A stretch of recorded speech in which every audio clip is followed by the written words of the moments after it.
Ladies, welcome. Sue Crooks here for our LoveBiz training and development workshop. And we're talking about planning and organising successful events. And I've been in the industry for nearly 35 years in all different aspects of event planning. I've ran weddings in hotels for brides and grooms. And what's the term? Godzilla brides? Is that the term? I think it is. I've had a few, but actually, I've never had a complaint about any of the functions that I did many years ago with the hotel brand Trust House 40. And that shows how old I am for those who remember that brand. And I used to also host lots of meetings back then for the corporates. Used to do weekly meetings for many organizations in our function rooms. And that led me on to learn more and more about events, event planning, and also led me then on to different careers in my past life, where I used to organise events all across Europe, particularly in Germany for the IT company that I worked for. And we used to host a lot of training and development workshops for our IT customers. And I used to host those in many football stadiums across the UK because they have excellent facilities for functions. Also, obviously today, and my life now is my target audience is women. But back then, believe it or not, and you probably will believe it, back then the world was for men, it was IT. And so putting events on at football stadiums really worked for them. I can't actually remember a single woman coming to those events, but my head is a bit foggy today with my cold, but really interesting. But the basics to successful event planning and organizations are the same. And actually, we just did a little survey before we pressed replay, and nearly everyone in this room is hosting some kind of event in the next 6 months, which is brilliant. And some of these tips will be brilliant for both online events and in-person events. So you'll understand that as we go along, but some of the tips remain the same. Now, one of the reasons also I suggested we do this, and it was, oh gosh, probably November time to do this particular workshop, is because people are disappointed when they get low numbers. And if you follow some of the guidelines with what I'm going to share with you today, you really shouldn't get low numbers if you've done your research. So shall we get started, ladies? And as I say, anyone in the room now, just fire any questions in the chat box as we go along, and we'll see how we get on, ladies. I'll try not to rush through it. Okay, but I will keep an eye on time because we will end on time today. So let me just go and share my screen. The good old trusty PowerPoint. Actually, I'm going to come on to that actually first. So let's just share. Just bear with me. It always takes a second or two. There we go. Jackie, could you just put your thumbs up if you can see me slide? Thank you, my love. I can only see Jackie, you see, at the moment. So, ladies, actually, before we even share what we're going to be talking about today, let's talk about PowerPoint presentations. And that term, death by PowerPoint, is true. When you go to an event and all there is lots of slides with text behind the person speaking, it's a distraction. It's really important that we're looking at the person speaking, whether online, on stage, in person. We're looking at that person and not reading slides behind the person. So if you are thinking of doing your own presentations and things, put down a background slide, but not with lots of content, because you want people to be looking at you and not the slides. Now, it's very different on a training exercise. You will be doing, sharing lots of information with training. So it depends on the particular event that you're putting on. So you can look on the screen here. I've just got this off good old Shutterstock. I always use my licensed images. You can see here we've got different points here: marketing, scheduling, target, logistics, creativity, location, finance. The only one I'm not really touching on today is security, because you don't really need security. But all the others I'm going to be touching on in a small way. And all of them will help towards planning a successful event. So let's have a look. First of all, ladies, I'm going to ask you the question, and you can actually answer this because I think most of you are putting on events. What do you want to achieve? And that's really important. What do you, as the event organizer, want to achieve from this event? Why are you putting on this event?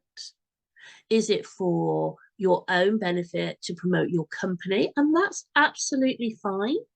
Is it that you're doing a special day? Is it you're doing a training day? You've got some great speakers. Why are you putting on this event? And what do you want to achieve from it? So there's lots of people who do enticing events to be able to introduce people to their business fully. And that's absolutely fine. But we'll move on to that in a short while. But have a little think on that, and you can go into the chat box and answer that question if you'd like to. You don't have to, but what do you want to achieve? Because I know a lot of you are doing events in the next 6 months, because that's really important that you understand why you were doing something. And you know what, also, if you put that I want to make money, I want to make profits, that's absolutely fine. But you've got to have a reason to be putting on an event. So the event details, these are the things that you're going to have to really think about when you're putting together your event. So we're just going to run through some of these. Market research. Really important, ladies. You could be putting on events, spending a lot of money on an event, and actually there's no interest, there's no need. So you've got to do your market research. Find out if the event's the right venue, right time, right dates, the content, the title. Do your market research. In LoveBiz, we do a survey, and every summer. We're actually doing it late spring this time because we've got some things going on and we want to hear feedback. And that really helps with planning the next year's events. So if you do quite regular events, it's really good to do a survey with your audience, your client base. Do a nice survey, find out actually what your clients, what your audience want from you in terms of events.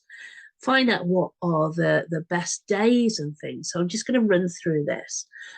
Find out what are your attendees' expectations from an event. Sounds just common sense, but do we actually ask these questions? And are we offering the event what actually our future clients, attendees would like? Are we putting on with an event with speakers? Are there speakers that people will find interesting? Do those speakers have a story, a journey? Have you heard the speakers speak before? Because not everyone is a great speaker. And if you have a speaker that is not great, that actually won't come back on the speaker. It'll come back on you as the event organizer. Think of your venue. We're going to go into this a little bit more detail. Think of the venue. Think of, does it have parking? Does it have the room setup you need? Does it have minimum numbers? Are you going to have a contract? It's really important. If you've got a room that's going to hold 100 and you're paying for that room and you've contracted for 100 people and you only have 10 people, you're going to be making a huge loss. So to do that market research, which was the first point, make sure that you understand your venue and your contract. One thing that caught me out this year with our International Women's Day event is the AV. Being a really modern hotel we were hosting at the Hyatt, it didn't actually have the AV that I'm used to at other venues. So I ended up spending another £450 for that event to get the right AV. And I said that's totally my fault because I just thought the AV would be better than it was. In fact, it cost me more than that, thinking about it. And that was the additional part. But what AV is on site and what do you need to book? And make sure you get the costings there. I'm going to come on to costings in a short while. The date, really important. What else is happening on that date? What's the best day of the week? What is the best timings for your clients, your attendees? Again, we come back to market research, find out what your people want and find out when that time is. I always do, for something special, I always do a date search on Google with a date. Now, we know the 8th of March 2024 was International Women's Day. We know that year on year. But you might be hosting an event on peak school holidays. Find that out. You know, all of our counties have different holidays. It's like some people didn't break up till Thursday of last week for Easter. Some schools got 2 weeks, some 3 weeks. Really, really chaotic to me. Now my daughter's not at school about the school holidays because I can't keep on top of it and I have to go and do regional searches on school holidays. So really look at that as well. And can I just say, the shorter the school holiday, the more impact it will have on your event. Because a lot of people think of the summer holidays, it's spread over 6, 7, 8 weeks. So holidays are spread over that. But 2 weeks at Easter, you're literally having people away first or second week, and it's all crammed into 2 weeks. So do think about that as well. So it's fine to do those events, but you need to understand, again, your audience.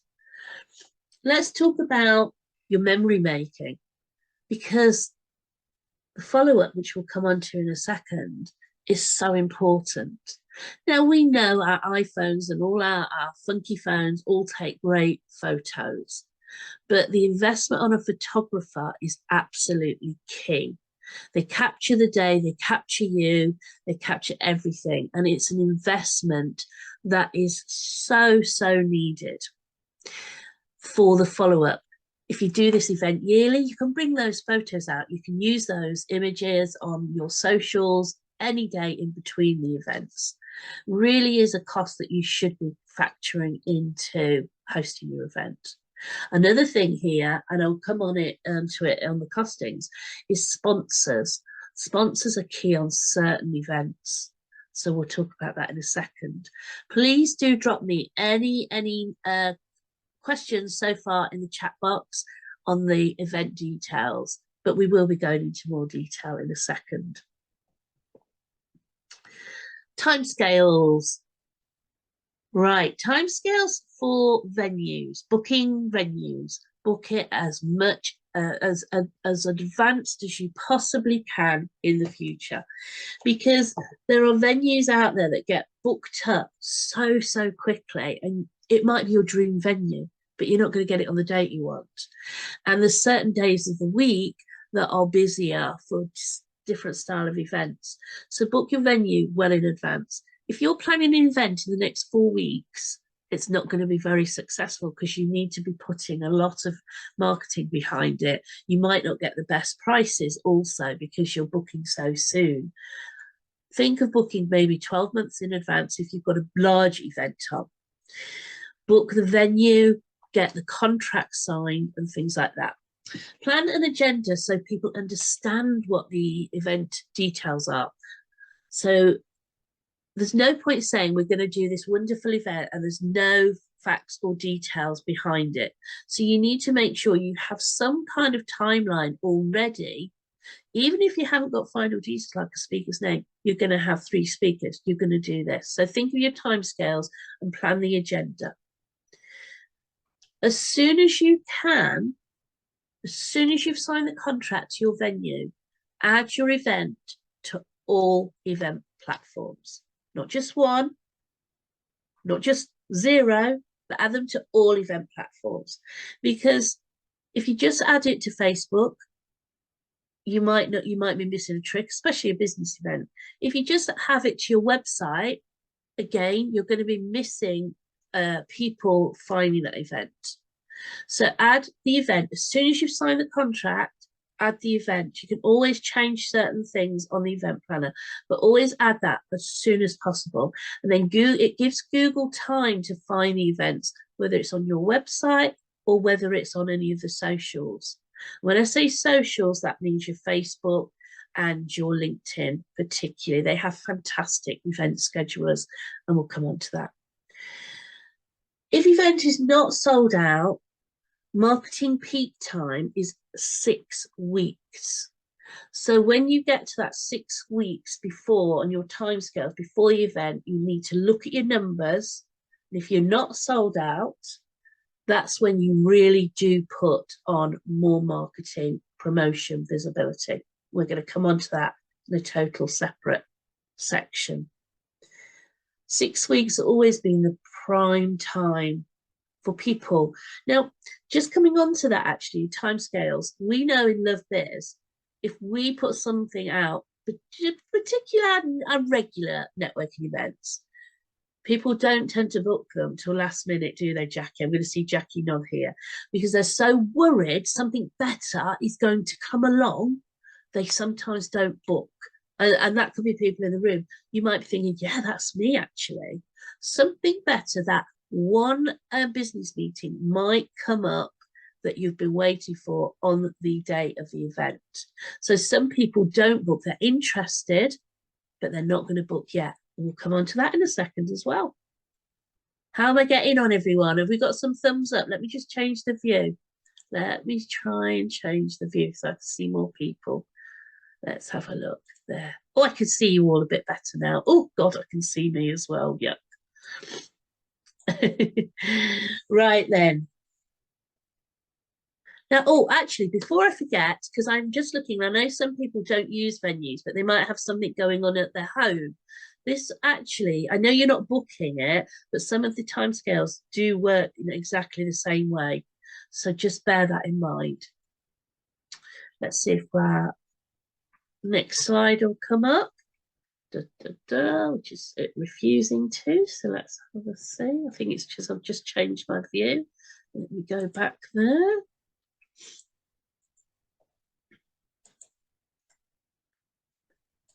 Let's see. There we go. Costs and sellout pricing. Well, if you're putting an event on, you don't want to be making a loss. So you've got to take into consideration your room hire costs. And if you get your contract sorted well in advance, they're not going to go up. Food and drink, make sure you have from the venue in writing exactly how much everything is going to be. Because if you haven't, some cheeky coffee or pastries could actually make your costings completely out. So make sure you have everything in writing from the venue in the contract that you've signed, they've signed, so you know exactly where you are. And with regards to your agenda, make sure that fits with the agenda that you're working to.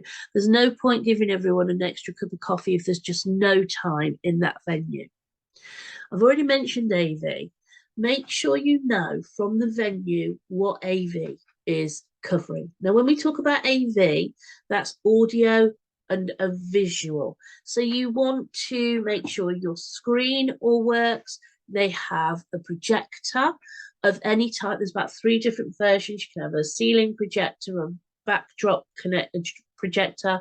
We had to have one for International Women's Day that was all, it actually was at the side. We had a longer cable.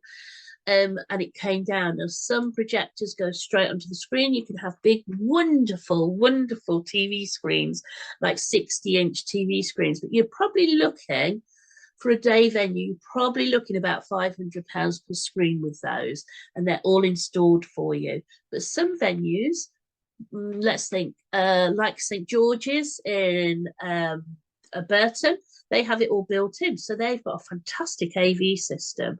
Always check though, your mics, are they included? You could be paying anything between £50 and £100 for a mic. So think of that and get those costings from your venue if they're not included. Some of the venues have it all there, but you still might have to pay for it as an extra. So that is sometimes a cheeky cost that's not considered.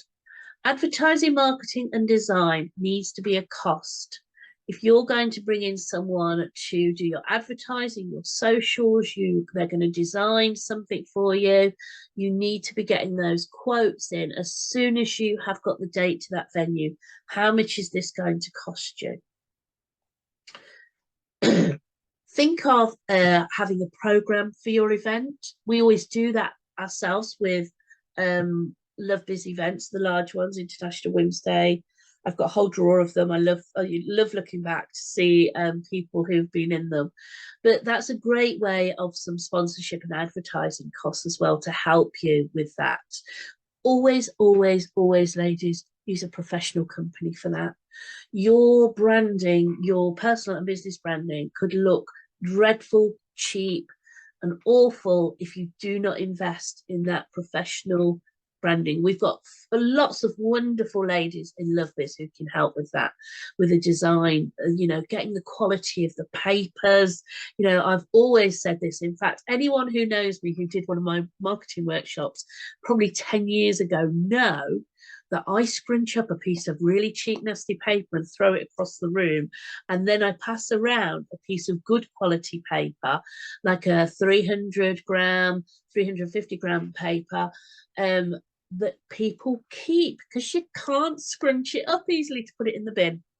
So with any of your advertising and marketing that you want to do, please, please, please think of the quality paper. And to be honest, for the sake of maybe £2 or £3 difference, it's much better to get anything printed on much better quality. It's the quality of your business. It's the quality of your event. Also, ladies, think of your goodie bags and giveaways. We try and keep costs low in LoveBiz to keep our ticket prices low. So Jackie, Julie, and myself, we make things in the background. Your sweetie bags are filled by us. Your sunflower seeds are made by us. So everything is done in the background. Now, when you've got 100 people, it's really hard to do that all yourself. But bring in family and friends, that's what I say. But everyone loves a goodie bag and giveaway. And they remember it, and quite often they'll put things. I've seen a lot of pictures of ours from our event on LinkedIn and the socials, so people love it. But when you're planning your costings, and my suggestion is you get a spreadsheet, because I love a spreadsheet, and you work out all your costings, and you then work out your sellout pricing. Once you've done that, that gives you an idea of how much profit you're going to make. And I would always say, ladies, have a contingency plan. Have some money in your event, like we had to for our AV. We'd already put some money aside for a contingency. So always make sure there's a little bit of money for something else, especially if you are booking that venue in advance. Because when we booked the Hyatt last summer, the prices for everything went sky high. So luckily we had that contingency plan. There's some things you can't, do in advance. You can book the venue, sort out the food with the venue, but your advertising, marketing, design, program costs, your goodie bag costs, all could go up. And that's exactly what happened to us. The event flow. Gosh, have you ever been confused with what's happening at an event? I have, many a time, especially online ones, actually. What you need to do is make sure your event has a flow. And again, I use a website for this. We had it with our recent event, and it's shared between the people who are involved with the event. We all know what's happening. So, and we actually, for LoveBiz, sorry if I mentioned about it, we actually got complimented on how everyone was involved and that it was a really great flow. It wasn't a fluke. We didn't wing it. We planned it. So it works really well. So you must have your agenda. And again, put that out as soon as you can. Even if you don't have the fine details, say that you're going to have speakers, say that you're going to do this, say that you're going to have a training session. Make sure people know what what is to be expected from your event. Factor in your food and drink, your rest breaks, factor those in, and please don't make it complicated, because that's going to make your brain whiz around on the day, and it makes your life easier. So think of that flow. So I've got notebooks. I know I saw a post the other day about how people write, and I have to write in a notebook because I like to rub things out, write it out again. I know exactly then it's going into my yeah, love it, Jackie. I've got one in front of me now. In fact, I've probably got around my desks probably 2 or 3 notebooks because I have different notebooks for different things. I always have one special notebook for my large event where I write all my notes inside, know to get that lime green notebook out because it's about the event that I'm putting on. And the same, you can do it for smaller events. You know, if you've got an event for 6 people or 30 people, this all does work because whether it's 6 people's expectations or 600 people's expectations, they need to know what's happening and what they're getting. And with regards to refreshments, food and drink, there are so many organisations that shy away and don't put what is included. So you could go to an event and end up paying for like 4 lots of coffee. And let's face it, that's not cheap because it's not included. So always do share what is included in your event. It's really important. Don't hide away. But again, ladies, don't make it complicated. So let's talk about marketing your event. And this is the part that you really need to be taking notes of here, ladies. I'm going to spend a bit more time on here. So it's only going to be a successful event if you market it well. Now I'm going to say here, and I've put here visibility.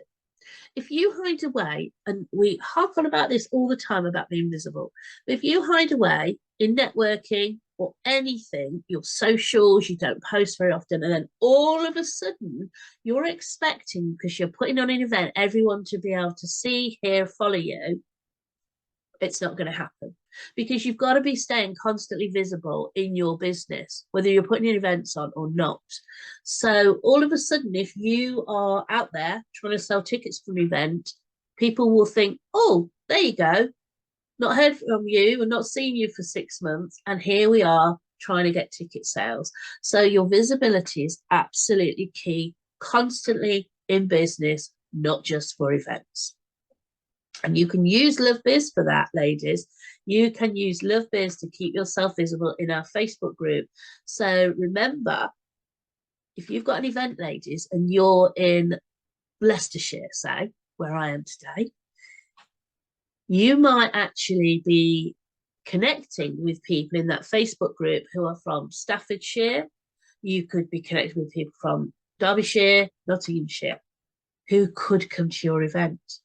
So you are absolutely missing a trick if you're only keeping it to yourself, your event. Get that event on our event section in LoveBiz. You can add it. Here's my top tip for doing this. Set the event up on your Facebook page. Remember, it's got to be a business page, not a personal page. That's a no-no in the land of Facebook. You can get booted off Facebook if you're seen to be making money from your personal profile. It does happen. So make sure your events are on your Facebook event page. You can then click and share into LoveBiz and it falls straight into our event calendar. All I would say is rather than just click and share it, actually put some content to that post when you're sharing it and why you're sharing it. So your visibility, ladies, is key. So if you've got an event on and it's a home event or a hotel or functionary event, doesn't matter, put it on your Facebook page and share it into LoveBiz. It really does work. Make sure everything when you market your event, you are using your branding constantly. Now, I know a few people who do that really successfully. As soon as I see their post about their event, I know it's them straight away, just by visuals. Don't even have to read it, although I will, but I know it's from that particular person. So your branding in your events is absolutely key. I'm going to ask a question now. I'll look at the answer in a minute. What's the branding for the LoveBiz Awards and has been for the last 10 years? What colours? There's 2 main colours. What colours are they? Just to see if anyone takes notes. I'll add that in there and we'll have a look at that answer in a second. Thank you. I can see, so can't see the content, but I can see there's people answering. Let's talk about marketing your event with your collaborations. So these could be your speakers, they could be the venue, so they could be marketing your event. Our three speakers for the LoveBiz International Women's Day all shared about our event on their pages. It's a fantastic way. Our sponsors, particularly Fisher's solicitors, they were our headline sponsor, and they shared literally every post that we did about the LoveBiz Awards, which is fantastic. And they were paying us to sponsor the event, to sponsor an award, but they were super about it. So make sure people involved in your event, your speakers, your collaborators, your venue, get them to market and share your posts as well. I put here had events to platforms. If you're doing business to business events, they absolutely need to be on LinkedIn events. Facebook is better consumer to business, but you can add your business to business, that's fine. But make sure those events are on your platforms as well as your own website. If you send newsletters, drip feed, you wait till you see one of my last slides. Make sure you're adding that into your newsletter. Even if it's an enticement and it's not actually click here to book, let people know on your newsletters that you have an event coming up next year or in 6 months' time. Really do keep saying about this event. Have people subscribe to your website for details. I'm going to come on to that in a second, a little bit more detail. And I'm going to talk to you about early bird offers as well with your marketing. Early bird offers are there for two reasons. One, to find out if your event's going to be successful, because you're going to get interest straight away. And it's not just to do with the value, it's the interest. If someone thinks they're saving 10, 20 pounds, whatever, they think this is brilliant, I'll get it booked now, I'll get it in the diary. But also that contract you sign for the venue may need £3,000 or an amount being paid to it there and then to guarantee it. So early birds really do help with your cash flow, but also the interest. And when you do an early bird offer, cut it off. Don't keep it going. Because when you do it again next year, people will hold out booking with you because they're waiting as long as they can for that early bird to finish. I think our early bird finished for our LoveBiz event in October. Everyone paid full price from October, and that was like 5 months. So it really does help you with understanding how many people are going to book. And we actually sold 50% of our tickets before October of last year. So we knew where we were at. We knew those 100 people we were contracted to bring along, we knew we were going to get it at that stage. Build a database with the people who have subscribed and who have booked early with you as well. I could talk to you for a whole hour separately on building databases and CRMs. But I'm not going to today, but it's about capturing data. Remember those words, capturing data, and that data is your future clients. I want to talk to you about the call to action, which is so important, everybody, the call to action. So make it easy for your interested audience to find out more and book. The amount of bloody events I see, and there's no link in the comments, there's no link to find out more, and it's just such a wasted opportunity. That's a way to capture interest too. Subscribe to find out more about this event. Book here. I can tell you, ladies, if someone's going to book a ticket and there's nowhere for them to click to book, they'll lose interest. By the time you've gone to Google your business or find this, go to your profile, you've lost them. When you've got an early bird offer, particularly, you want to get it there and book now. Don't lose them. It's so frustrating as a consumer. And I bet we've all been there, not just for events, when something is there on offer and you can't blooming buy it there and then. You've got to go here, there, and everywhere, go round in circles. And if your navigation on your website isn't hot and good, you've lost them. They've moved on. They haven't booked. They've gone somewhere else. They've lost interest. So your call to action, remember those words. The call to action will really, really help you. And the follow-up, ladies, people sometimes forget the follow-up. That's just as important. It makes me laugh because when we've done events, people go, oh, you've done it now. Oh, you'll be able to have a rest this weekend. But actually, no, because there are so many photos to edit, to get out on the socials. You might want to get PR involved, to get media, newspapers, radio. You might want to do follow-ups there. But you've got to keep up the momentum. And it's great. I've got posts going out actually on the 8th of April that I actually did similar on my LinkedIn to the ones just after our International Women's Day, because the momentum is there and it just follows on, it keeps going. And a great thing to do is all of your guests follow up.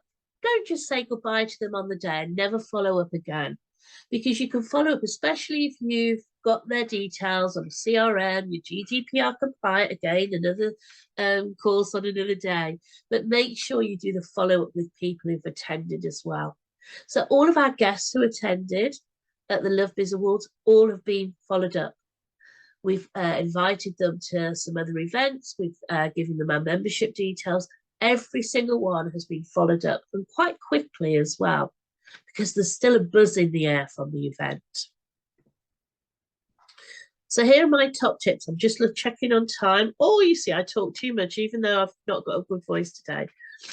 My top tips: communicate, communicate, communicate. Tag, tag, tag. Post, post, post. Keep it going. Keep it going. Don't do it willy-nilly. Be consistent with your communication, either on your newsletters, your posts. Honestly, you've got to. And I did miss something out actually in the marketing, even though I put an image there. The power of the hashtag can work really well. If you have a hashtag for your event, keep using it. Try and get people to follow it, and then people know you've got a hashtag there. When they come to your event, they may then use your hashtag. They could take photos at your event and use that hashtag so people are seeing it. So I missed that out, and the image there was supposed to remind me. Get a detailed plan for the event on the day so you can enjoy it too. And I always do this. I always go into great detail. I know all our hosts do. If we know someone's having gluten-free gravy, we know that's all organised. Double check so we're not running around for that on the day. It's getting that detailed plan on the day organised, and you know exactly what is going on. Excuse me, ladies. Posting once or twice will not work. Just will not work. So if you've got an event taking place, you posted once, might have even posted twice, not going to work. You've got a drip feed. And Jackie will know this, she'll laugh at this. Every event I take, to the large events, I take my emergency tin. And it's actually sitting, I haven't put it away yet. It's sitting across the room. It's just a tin, and in it I take scissors, sellotape, batteries, my clicker for my presentations. Anything that I might need in that tin, I take it to a large event. Done that forever and a day. Used to do it when I worked for organisations. I always had my emergency tin. It quite often also has mints in it. And also, I don't know whether you'll see me, Lipsil, because you get so dry when you're presenting. It just is just one of those things. And Jackie, I'm going to see you nod now. We had a little tray of things on our table. We made sure we had plenty of water, and I had my Lipsil there. We had lipstick. As a woman, it's really good to refresh your lipstick throughout the day, especially if you've got a photographer there. So have that emergency tin. You can make it as personal as you want to. Ladies, look at this image. I've already said, don't try and post just once or twice and expect a fantastic event. Keep drip feeding. Drip, drip, drip, drip. Keep drip feeding your events. And now, ladies, I've actually done that a little bit quicker than I thought. I'm going to open up the room to any questions, but I'm going to say farewell to our people watching on replay. I hope you've enjoyed that. Just message me on LinkedIn if you've got any questions.